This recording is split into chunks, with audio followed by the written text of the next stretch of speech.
Hi friends, మనం ఇప్పుడు discuss చేయబోయే టాపిక్ ఏంటంటే ఆధునిక ఆంధ్రప్రదేశ్ చరిత్ర. సో ఏదైతే మన ఆంధ్రప్రదేశ్ ఆధునిక చరిత్రలో ఇందులో మనం కవర్ చేసుకునే టాపిక్స్ ఏంటంటే యూరోపియన్లు రాక, వర్తక స్థాపన, అంటే యూరోపియన్లు ఏ విధంగా వచ్చారు, అప్పటి నుంచి ఇప్పటి వరకు ప్రజెంట్ ఏం జరుగుతుంది ఆంధ్రప్రదేశ్లో అన్న టాపిక్స్ అనేవి మనం ఇప్పుడు ఆధునిక ఆంధ్రప్రదేశ్ చరిత్రలో మనం డిస్కస్ చేసుకుందాం. సో ఇందులో ముఖ్యంగా మనం డిస్కస్ చేయబోయే టాపిక్స్ ఏంటంటే ఈ ఆధునిక ఆంధ్రప్రదేశ్ చరిత్రలో యూరోపియన్లు ఏ విధంగా వచ్చారు, వాళ్ళు ఎలా తమ సామ్రాజ్యాన్ని ఆంధ్రప్రదేశ్లో సుస్థిరం చేసుకున్నారు, వాళ్ళకి సహాయం చేసింది ఎవరు, వాళ్ళని వ్యతిరేకించింది ఎవరు, ఆంధ్రప్రదేశ్లో సంఘ సంస్కర్తలుగా పేరు ప్రఖ్యాతులు సంపాదించింది ఎవరు, లైక్ కందుకూరి వీరేశలింగం, గురజాడ అప్పారావు గారు ఈ విధంగా ఇచ్చారు.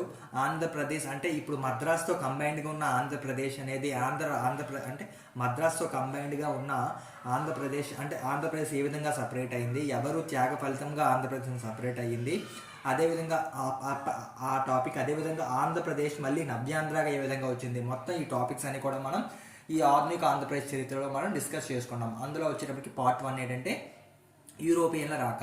సో యూరోపియన్లు మన భారతదేశానికి వచ్చారు, భారతదేశం నుండి మన ఆంధ్రప్రదేశ్లోకి ఏ విధంగా వచ్చారు, ఎవరి సహాయ సహకారాలతో యూరోపియన్లు మన ఆంధ్రప్రదేశ్లో వారి యొక్క సామ్రాజ్యాన్ని సుస్థిరం చేసుకున్నారు. ఈ విధంగా ఈ టాపిక్ అనేది యూరోపియన్ల రాకలో మనం తెలుసుకుంటాం. సో అందులో మొదట వచ్చేటప్పటికి ఆంధ్రప్రదేశ్కి పోర్చుగీస్ వారు ఏ విధంగా వచ్చారు. సో జనరల్గా మనకు అందరికీ బాగా తెలుసు, వాస్కో డి గామా 1498లో మే 17th ఆసియా ఖండానికి, అదేవిధంగా ఆసియా ఖండంలోని భారతదేశానికి మొట్టమొదటిసారిగా వచ్చిన యూరోపియన్ మనకి వాస్కో డి గామా. ఇతను అంటే ఈ వాస్కో డి గామా మన దేశానికి వచ్చిన తర్వాత అంటే 1498, అంటే సుమారుగా 1500 సంవత్సరం, అంటే అక్కడికి 170 సంవత్సరాల తర్వాత అంటే 1670లో మనకి పోర్చుగీస్ వారు మచిలీపట్నానికి వచ్చారనమాట. అప్పుడు మచిలీపట్నానికి పాలిస్తున్న నవాబు ఎవరు, అబ్దుల్లా కుతుబ్ షా అనే నవాబు అప్పటికి మచిలీపట్నానికి పాలిస్తున్నారు. సో ఈ అబ్దుల్లా కుతుబ్ షా అనే వ్యక్తి పోర్చుగీస్ వారికి అనుమతి ఇచ్చాడు వ్యాపారం చేసుకోవడానికి అనమాట. సో వీరు భారత్లో మొదటిగా ఆంధ్రప్రదేశ్లో చివరిగా అడుగు పెట్టినవారు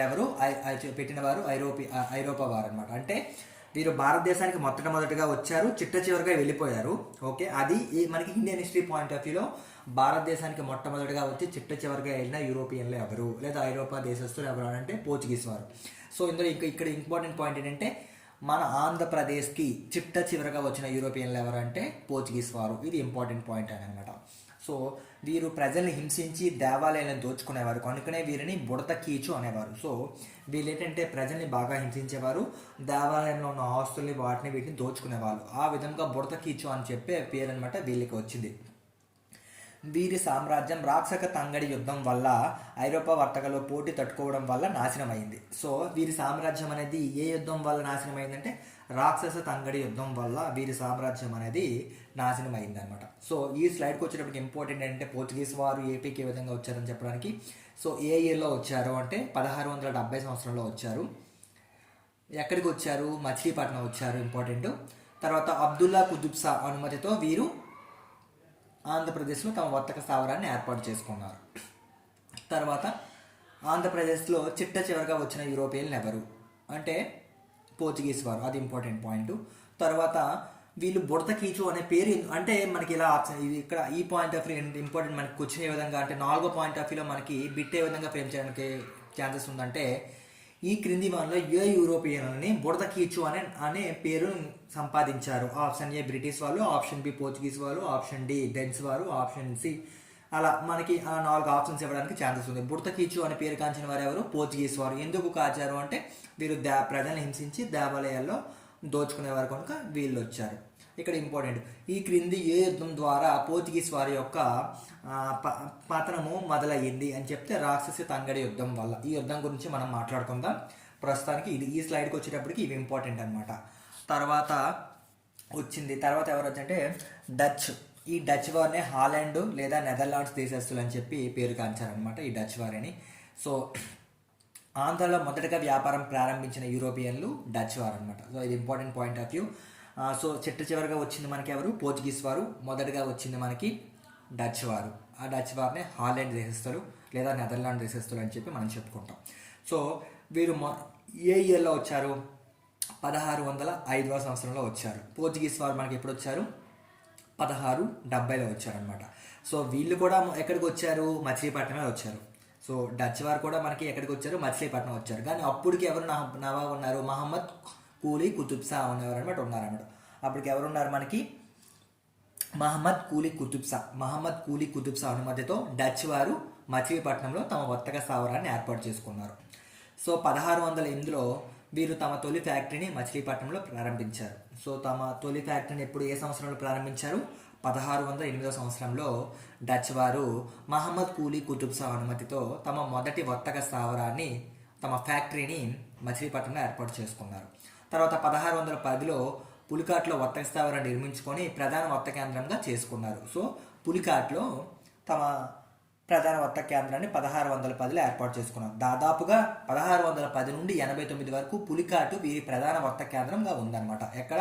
పులికాటు 1610 నుంచి 1689 వరకు ఉంది. ఇది ఇంపార్టెంట్ అనమాట. తర్వాత వీళ్ళు ఏం చేశారంటే 1690లో తమ ప్రధాన వర్తక స్థావరాన్ని మద్రాస్ సమీపంలో ఉన్న నాగపట్నంకు మార్చుకున్నారు. ఇది ఇంపార్టెంట్.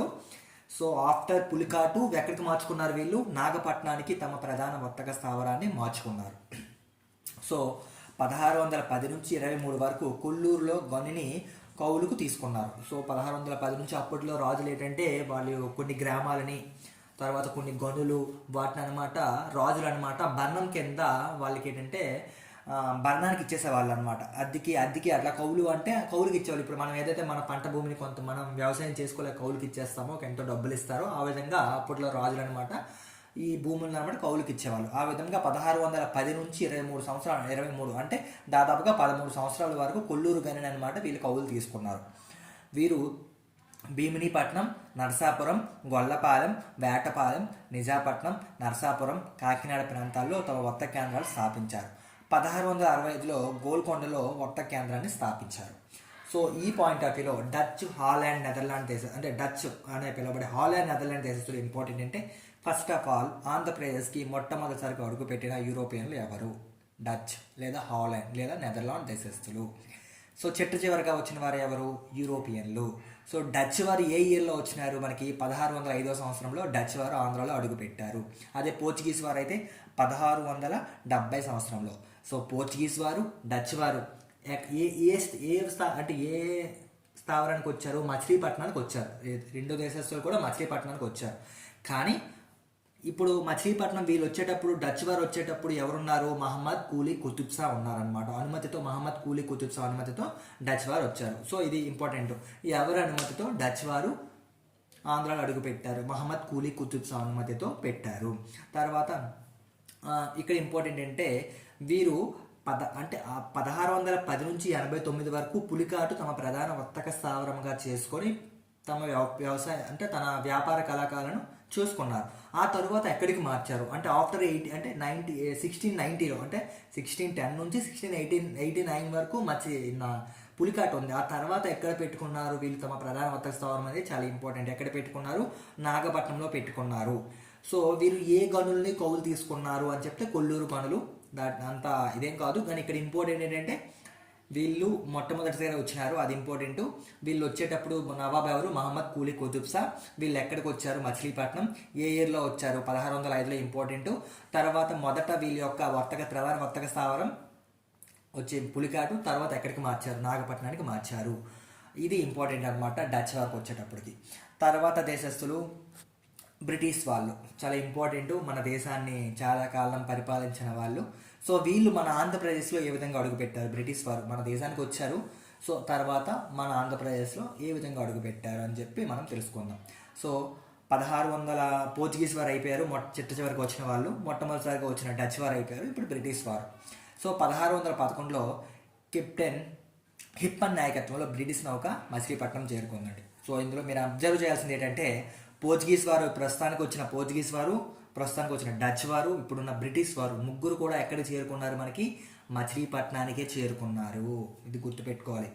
సో 1611లో బ్రిటిష్ వారు మచిలీపట్నంలో మహమ్మద్ కూలీ కుతుబ్ షా అనుమతితో వర్తక స్థావరాన్ని స్థాపించుకున్నారు. సో ఇది ఒకటి ఇంపార్టెంట్. సో ఏదైతే పోర్చుగీస్ వారు 1670లో వచ్చేటప్పటికి అప్పటికి ఎవరున్నారు? మహమ్మద్ అబ్దుల్లా ఉన్నాడు. అబ్దుల్లా కుతుబ్ షా ఉన్నాడనమాట. సరే అయితే డచ్ వారు వచ్చేటప్పటికి, అదేవిధంగా బ్రిటిష్ వారు వచ్చేటప్పటికి ఎవరున్నారు, అప్పుడు అనుమతి ఇచ్చడానికి ఎవరున్నారు, మహమ్మద్ కూలీ కుతుబ్ షా. సో ఇది ఇంపార్టెంట్ అనమాట. వీళ్ళు వర్తక స్థావరం నెలకొల్చుకున్నారు. తూర్పు తీరంలో దక్షిణ భారతదేశంలో బ్రిటిష్ వారి తొలి వర్తక స్థావరం. సో వీళ్ళు దక్షిణ భారతదేశంలో మొట్టమొదటిసారి కాదు, ఏదైతే మన దక్షిణ భారతదేశం ఉందో ఆంధ్రప్రదేశ్, ఒడిస్సా, తమిళనాడు, కేరళ, ఏదైతే కర్ణాటక, ఈ దక్షిణ భారతదేశం ఉందో, సో దక్షిణ భారతదేశంలోని తూర్పు తీరంలో మొట్టమొదటి తొలి వర్తక స్థావరం అనమాట వీళ్ళకేది మచిలీపట్నం అనమాట. 1626లో నెల్లూరులో ఆర్ముగాం వద్ద బ్లాక్వుడ్ రేవు పట్టణాన్ని నిర్మించడం జరిగింది. సో నెల్లూరు వద్ద ఆర్ముగాం వద్ద ఉన్న బ్లాక్వుడ్ రేవు పట్టణాన్ని ఎవరు నిర్మించారు, బ్రిటిష్ వారు నిర్మించారు. 1632లో బ్రిటిష్ వారు అబ్దుల్లా కుతుబ్ షా నుండి గోల్డెన్ ఫర్మానాన్ని పొందారు. సో ఇది చాలా ఇంపార్టెంట్, మీరు గుర్తుపెట్టుకోవాల్సింది అంటే వీళ్ళు ఎవరి దగ్గర నుంచి అనుమతి పొందారు, మహమ్మద్ కుతుబ్ షా దగ్గర నుంచి అనుమతి పొందారు. దాన్ని గోల్డెన్ ఫర్మానా అంటే వ్యవసాయం చేసుకోవడానికి అప్పట్లో ఒక పత్రాలు ఇచ్చారు. ఆ గోల్డెన్ ఫర్మానా మాత్రం ఎవరి దగ్గర నుంచి పొందారు, అబ్దుల్లా కుతుబ్ షా దగ్గర నుండి తీసుకున్నారు. ఇది ఇంపార్టెంట్. సో అబ్దుల్లా కుతుబ్ షా దగ్గర నుంచి తీసుకున్నారు. ఎప్పుడు 1632. తర్వాత ఏం చేశారు, 1639, 32 అయిపోయి 39కి వచ్చారు. 39కి వచ్చి వీళ్ళు చెన్నపట్నాన్ని ఆక్రమించుకున్నారు అన్నమాట. ఏదైతే ఇప్పుడు చెన్నైగా మనం పిలువబడుకుంటున్నామో ఆ చెన్నైని దామెర్ల వెంకటాద్రి నాయుడు, అయ్యప్ప నాయుడు అనే ఇద్దరు బ్రదర్స్ సహకారంతో అప్పటి అరవేటి వంశరాజు అయిన చంద్రగిరి పాలకుడు 3వ వెంకటపతి రాయల దగ్గర నుండి మద్రాస్ ప్రాంతాన్ని వీళ్ళు మద్రాస్ ప్రాంతం పొంది చెన్నపట్నాన్ని నిర్మించారు. ఏదైతే ఈ మద్రాస్ ప్రాంతాన్ని మీరు అబ్జర్వ్ చేయండి, మన ఇండియన్సే మనకి చాలా వరకు, అంటే మనకి ఏదైతే ఈ యూరోపియన్స్ ఉన్నారు, ఎవరైతే మనల్ని పరిపాలించారో వాళ్ళందరికీ సహకరించింది కూడా మన వాళ్ళే మ్యాక్సిమం. మన వాళ్ళ సహాయ సహకారాలు లేకపోతే వాళ్ళు ఏం చేసేవాళ్ళు కాదు. సో ఇప్పుడు కూడా ఈ మద్రాస్ని పొందడానికి, చెన్నపట్నం నిర్మించడానికి కారణం ఎవరున్నారు ఇక్కడ, దామెర్ల వెంకటాద్రి నాయుడు గారు, అదేవిధంగా అయ్యప్ప నాయుడు గారు. వీళ్ళిద్దరు సహాయ సహకారంతో 1639లో ఏదైతే 3వ వెంకటపతి రాయల దగ్గర నుండి మద్రాసుని పొంది వీరు చెన్నపట్నం నిర్మించారు. అయితే ఈ నగరానికి చెన్నపట్నం అని పేరు రావడానికి కారణం ఏంటంటే, ఈ ఎవరైతే సహాయం చేశారు బ్రిటిష్ వారికి, దామెర్ల వెంకటాద్రి నాయుడు, అదేవిధంగా అయ్యప్ప నాయుడు, వాళ్ళ యొక్క తండ్రి పేరు చెన్నప్ప. ఆ తండ్రి పేరు మీదుగా చెన్నపట్నం అనే పేరు వచ్చింది. అది ఈనాడు చెన్నైగా వెలుగొందుతుంది. సో వీళ్ళు తర్వాత ఏం చేస్తారంటే, మద్రాసులో 1641వ సంవత్సరం సెప్టెంబర్ 20న సెయింట్ జార్జ్ కోట నిర్మించారు. ఇది భారత్లో బ్రిటిష్ వారి తొలి కోట. సో భారత్లో బ్రిటిష్ వారు నిర్మించిన తొలి కోట పేరు ఏంటండి, సెయింట్ జార్జ్ కోట. ఈ కోట ఎక్కడుంది, మనకి మద్రాసులో ఉంది. ఏ ఇయర్, 1641 సెప్టెంబర్ 28న సెయింట్ జార్జ్ కోటని వీళ్ళు నిర్మించారు బ్రిటిష్ వారు అనమాట. 1684లో మద్రాస్ ప్రెసిడెన్సీగా గుర్తింపు పొంది 1687లో మద్రాస్ మున్సిపల్ పాలన ప్రారంభమైంది. ఇక్కడ ఇంపార్టెంట్ ఏంటంటే మనకి స్లైడ్ ఏదైతే 1600 ఇప్పుడు సెయింట్ జార్జ్ కోట నిర్మాణం జరిగిపోయిందో 1684 మద్రాస్ని ప్రెసిడెన్సీగా గుర్తింపు పొంది 1687ను మద్రాసులో మున్సిపల్ పాలన ప్రారంభమైంది. సో ఇండియాలో మొట్టమొదటిసారిగా మున్సిపాలిటీ పాలన ప్రారంభమైన ప్రాంతం ఏదంటే చెన్నై. అదేవిధంగా ఆంధ్రాలో మొట్టమొదటిసారిగా మున్సిపల్ పాలన ప్రారంభమైనది ఏదంటే భీమినిపట్నం అనమాట. సో భీమినిపట్నంలో మొట్టమొదటిసారిగా ఆంధ్రాలో అయితే భీమినిపట్నం, ఇండియాలో అయితే మద్రాసులో మొట్టమొదటిసారిగా మనకి ఈ మున్సిపాలిటీ పాలన అనేది ప్రారంభమైంది అనమాట. తరువాతకి మనకి 1684 మద్రాస్ ప్రెసిడెంట్గా గుర్తింపు పొంది 1687 నుండి మద్రాస్ మున్సిపల్ పాలన ప్రారంభమైంది. 1668లో విశాఖపట్నంలో వర్తక స్థావరాన్ని నిర్మించి తూర్పుగోదావరి ఇంజరాంలో ఒక వర్తక కేంద్రాన్ని ఏర్పాటు చేసుకున్నారు. ఆనాటి మద్రాస్ గవర్నర్ స్టెయిన్ శామ్ చేనేత కార్మికులతో ఒప్పందం చేసుకొని వ్యాపారాన్ని బలోపేతం చేసుకున్నారు. ఇది అంతేం కాదు. సో మనకి బ్రిటిష్ వారు వచ్చేటప్పటికి ఇంపార్టెంట్ ఏంటంటే, సో బ్రిటిష్ వారు ఏ ప్రాంతానికి వచ్చారు, సో ఇది మనకి అందరికీ బాగా గుర్తుపెట్టుకోవాలి. ప్రస్తుతానికి వచ్చిన ఈ 3 దేశస్తులు కూడా మచిలీపట్నానికి వచ్చుకున్నారు. వచ్చేటప్పుడు ఎవరి నాయకత్వంలో వచ్చారు, కెప్టెన్ హిప్పస్ అతని నాయకత్వంలో వీళ్ళు కెప్టెన్ హిప్పన్ అనే నాయకత్వంలో వీళ్ళు మచిలీపట్నానికి వచ్చారు. సో అప్పుడు ఎవరు అనుమతి ఇచ్చారు, మహమ్మద్ కూలీ కుతుబ్ షా అనుమతి ఇచ్చారనమాట. అది ఇంపార్టెంట్. తర్వాత వీళ్ళు ఏం చేశారంటే, బంగారు ఫర్మాన్, గోల్డెన్ ఫర్మాన్ ఎవరి దగ్గర నుంచి పొందారు, 1632 సంవత్సరంలో, 5వ పాయింట్ చూడండి, 1632 సంవత్సరంలో బ్రిటిష్ వారు అబ్దుల్లా కుతుబ్ షా నుండి గోల్డెన్ ఫర్మానా పొందారు. ఇది చాలా ఇంపార్టెంట్. అదేవిధంగా బ్రిటిష్ వారు 6 పాయింట్లో 1639లో చెన్నపట్టణం నిర్మించడానికి సహకరించింది ఎవరు? దామెర్ల సోదరులు వెంకటాద్రి నాయుడు గారు, అదేవిధంగా అయ్యప్ప నాయుడు గారు, వీళ్ళనమాట హెల్ప్ చేశారు. ఇది చాలా ఇంపార్టెంట్ పాయింట్. అదేవిధంగా ఇండియాలో మొట్టమొదటి మున్సిపాలిటీ పాలన స్టార్ట్ అయింది మద్రాసులోన. అదేవిధంగా మన ఆంధ్రాకి వచ్చేటప్పటికి భీమిపట్నంలో స్టార్ట్ అయిందని చెప్పి మనం చెప్పుకోవచ్చు. తర్వాత దేశస్తులు ఎవరంటే డెన్స్ దేశస్తులు అనేవారు వీరన్నమాట ఆంధ్రాలోకి. ఇప్పుడు వీళ్ళు ఇండియాలో అడుగు పెట్టారు కానీ ఆంధ్రాలో మాత్రం మనకి వీళ్ళు అడుగు పెట్టలేదు. సో ఇక్కడ ఇంపార్టెంట్ ఏంటంటే ఈ క్రింది యూరోపియన్లలో ఆంధ్రాలో అడుగు పెట్టని దేశస్తులు ఎవరు అని చెప్పి మనకు అడగడానికి ఛాన్స్ ఉంది. సో కింద ఆప్షన్ ఏలో పోర్చుగీస్ వారు, ఆప్షన్ బి ఫ్రెంచ్ వారు, ఆప్షన్ సి డెన్స్ వారు, ఆప్షన్ డి నెదర్లాండ్స్ దేశస్తులు, బ్రిటిష్ వాళ్ళు అని చెప్పి మనకు అడగడానికి ఛాన్స్ ఉంది. సో ఇది మనకు చాలా ఇంపార్టెంట్. ఇండియాలో అడుగుపెట్టి ఆంధ్రాలో అడుగుపెట్టని యూరోపియన్లు ఎవరైనా ఉన్నారంటే వాళ్ళు డెన్స్ దేశస్తులు. ఇది చాలా ఇంపార్టెంట్ అనమాట. తర్వాత వచ్చేటప్పటికి మనకి ఫ్రెంచ్ దేశస్తులు. సో ఫ్రెంచ్ వారు అనమాట వీళ్ళు లాస్ట్ బట్ వన్, అంటే ఫస్ట్ ఎవరైతే మనకు వచ్చారో మనకి వరుస క్రమం కూడా గుర్తుపెట్టుకోవాలి. ఫస్ట్ మనకు వచ్చింది డచ్ దేశస్తులు, తర్వాత మనకి బ్రిటిష్ వారు వచ్చారు, డచ్ తర్వాత బ్రిటిష్ వారు తర్వాత ఫ్రెంచ్ వారు వచ్చారు, ఫ్రెంచ్ వారు తర్వాత పోర్చుగీస్ వారు వచ్చారనమాట. సో డచ్ దేశస్తులు 1605లో వచ్చారు, బ్రిటిష్ 1611లో వచ్చారు, ఫ్రెంచ్ దేశస్తులు 1664లో వచ్చారు, పోర్చుగీస్ వారు 1670లో వచ్చారు. సో ఇది ఇంపార్టెంట్. ఇది వర్షక్రమం కూడా గుర్తుపెట్టుకోవాలి. అంటే మనకి ఎగ్జామినేషన్ పాయింట్ ఆఫ్ వ్యూ కొద్దిగా ఎగ్జామ్లో డిఫికల్ట్గా మనకి క్వశ్చన్ ఫ్రేమింగ్ చేయడానికి ఏమని అడుగుతారంటే అవరోహణ క్రమంలో రాయండి లేదా ఆరోహణ క్రమంలో రాయండి అని చెప్పి మనకి అడగడానికి ఛాన్స్ ఉంది. సో ఫస్ట్ మనకి ఏంటంటే డచ్ వారు, తర్వాత బ్రిటిష్ వారు, తర్వాత ఫ్రెంచ్ వారు, తర్వాత పోర్చుగీస్ వారు. రాని వారు ఎవరు ఉన్నారు? డెన్స్ దేశస్తులు అనే వాళ్ళు ఉన్నారనమాట. సో 1664లో రాజు 16లో లూయి ఆర్థిక మంత్రి కోల్బార్ట్ ఫ్రెంచ్ ఈస్ట్ ఇండియా కంపెనీని ఏర్పాటు చేశారనమాట. సో 1664 ఫ్రాన్స్ రాజు 14వ లూయి మరియు ఆర్థిక మంత్రి కోల్బార్ట్ ఫ్రెంచ్ ఈస్ట్ ఇండియా కంపెనీని ఏర్పాటు చేశారు. వీరు 1669లో మచిలీపట్నంలో అబ్దుల్లా కుతుబ్ షా అనుమతితో వర్తక స్థావరాన్ని స్థాపించుకున్నారు. సో ఫ్రెంచ్ వారు కూడా ఎక్కడికి వచ్చినారు? మచిలీపట్నమే వచ్చారు. ఎప్పుడు వచ్చారు? 1669లో వచ్చి సో అబ్దుల్లా కుతుబ్ షా అనుమతితో వర్తక స్థావరాన్ని ఏర్పాటు చేసుకున్నారు. సో ఇది ఇంపార్టెంట్. సో ఇప్పుడు ఏదైతే ఈ 4 దేశస్తులు వచ్చారో, ఏదైతే డచ్ వారు, బ్రిటిష్ వారు, పోర్చుగీస్ వారు, ఈ ఫ్రెంచ్ వారు ఎక్కడికి వచ్చారు? మచిలీపట్నానికి వచ్చారు. వీళ్ళకి అనుమతి ఇచ్చింది ఎవరు? అబ్దుల్లా కుతుబ్ షా అనే వ్యక్తి మాత్రమే వీళ్ళకి కూడా అనుమతి ఇచ్చారనమాట. అది ఇంపార్టెంట్ ఫ్రెంచ్ వారికి వచ్చేటప్పటికి. సో ఇది ఓవర్వ్యూ అనమాట. ఇప్పుడు మనం ఏం చెప్పుకుంటామంటే డచ్ వారు వచ్చారు, బ్రిటిష్ వారు వచ్చారు. సో ఫస్ట్ డచ్ వారు వచ్చారు, తర్వాత బ్రిటిష్ వారు వచ్చారు. వీళ్ళిద్దరికీ అనుమతి ఇచ్చింది ఎవరు? మహమ్మద్ కూలీ కుతుబ్ షా అనుమతి ఇచ్చారు. ఏదైతే తర్వాత వచ్చిన ఫ్రెంచ్ వారు, పోర్చుగీస్ వారికి ఎవరు మనకి అనుమతి ఇచ్చారంటే అబ్దుల్లా కుతుబ్ షా ఎవరు అనుమతి ఇచ్చారు. ఐరోపా వారు వర్తకులు అందరూ కూడా ఆంధ్రప్రదేశ్లో తమ తొలి వర్తక కేంద్రం ఎక్కడ ఏర్పాటు చేసుకున్నారు? మచిలీపట్నంలో ఏర్పాటు చేసుకున్నారు. ఐరోపా వర్తకులు అందరూ ఆంధ్రప్రదేశ్లో గోల్కొండ కుతుబ్ షాహీ అనుమతితో అడుగుపెట్టారు. సో సింపుల్గా మనకి ఏంటంటే ఐరోపా దేశస్తులు అందరికీ ఆంధ్రప్రదేశ్లో తమ వర్తక స్థావరాన్ని ఏర్పాటు చేసుకోవడానికి ఏ కుతుబ్ షాహీ అంటే ఎవరు అనుమతి ఇచ్చారు? కింద గోల్కొండ కుతుబ్ షాహీలు, మొఘల్ చక్రవర్తులు లేదా విజయనగర సామ్రాజ్య వ్యక్తులు. సో అలా మనకు అడగడానికి ఛాన్స్ ఉందన్నమాట. సో ఎవరు? గోల్కొండ కుతుబ్ షాహీలు ఇచ్చారు. అందులో డచ్ వారికి, బ్రిటిష్ వారికి గోల్కొండ కుతుబ్ షాహీలో మహమ్మద్ కూలీ కుతుబ్ షా ఇచ్చారు. ఫ్రెంచ్ వారికి, పోర్చుగీస్ వారికి అబ్దుల్లా కుతుబ్ షా అనేవారు అనుమతి ఇచ్చారు. సో వీళ్ళు నలుగురు కూడా ఎక్కడ ఏర్పాటు చేసుకున్నారు? తమ తొలి వర్తక స్థావరాన్ని మచిలీపట్నంలో ఏర్పాటు చేసుకున్నారు. అది చాలా ఇంపార్టెంట్. సో ఇది ఓవర్వ్యూ అండి. సో మొట్టమొదటిసారిగా మనకు వచ్చిన వాళ్ళు డచ్ వారు, తర్వాత బ్రిటిష్ వారు వచ్చారు, తర్వాత ఫ్రెంచ్ వారు వచ్చారు, తర్వాత పోర్చుగీస్ వారు వచ్చారు. ఇండియాలోకి అడుగుపెట్టిన వారు, ఇండియాలో అడుగుపెట్టి ఆంధ్రప్రదేశ్లో అడుగుపెట్టిన వారు ఎవరంటే డెన్స్ దేశస్తులు. ఇది ఇంపార్టెంట్. ఇది మనకి యూరోపియన్లు ఏ విధంగా ఆంధ్రప్రదేశ్లోకి అంటే ఈ 4 దేశస్తులు ఏ విధంగా ఆంధ్రప్రదేశ్లోకి అడుగు పెట్టారనేది పార్ట్ 1లో మనం తెలియజేసుకున్నాం.